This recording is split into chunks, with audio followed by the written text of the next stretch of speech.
નમસ્કાર વિદ્યાર્થીઓ, યુપીએસસીની એક્ઝામ જે 2023માં લેવામાં આવી હતી તેમાં કુલ 5,92,142 ઉમેદવારોએ ભાગ લીધો હતો. તેમાંથી 14,624 વિદ્યાર્થીઓ એ પ્રિલિમ્સમાં પાસ થયા હતા. ત્યારબાદ 1,016 વિદ્યાર્થીઓ ઇન્ટરવ્યૂમાં પાસ થયા, જેમાં સૌપ્રથમ પહેલો ક્રમાંક પ્રાપ્ત કરનાર ઉમેદવાર એટલે કે આદિત્ય શ્રીવાસ્તવ જે કાનપુર આઈઆઈટીનો વિદ્યાર્થી છે, એ સમગ્ર ભારતમાં પહેલો નંબર છે.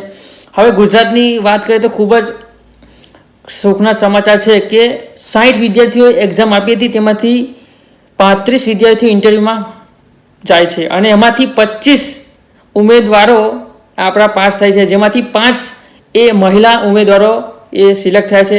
એમાં પણ ટોપ 100માં આપણા 3 ગુજરાતના વિદ્યાર્થીઓ છે. એમાં 31મા ક્રમાંકે વિષ્ણુ શશિકુમાર છે, 43મા ક્રમાંક પર ઠાકુર અંજલિ અજયભાઈ અને 62મા ક્રમાંક પર અતુલ ત્યાગી. આ 3 ઉમેદવારો જે પ્રાપ્ત થયા છે આપણને યુપીએસસીમાં, તો એ લોકોને ખૂબ ખૂબ અભિનંદન. અને હાલમાં જેટલી પણ યુપીએસસીની એક્ઝામ આવે છે તેમાં આપણા બીજા નવા ઉમેદવારો પણ એમાં જોડાય અને સારામાં સારી મહેનત કરે અને આપણા ગુજરાતનું નામ એ રોશન કરે. થેન્ક યુ, આભાર.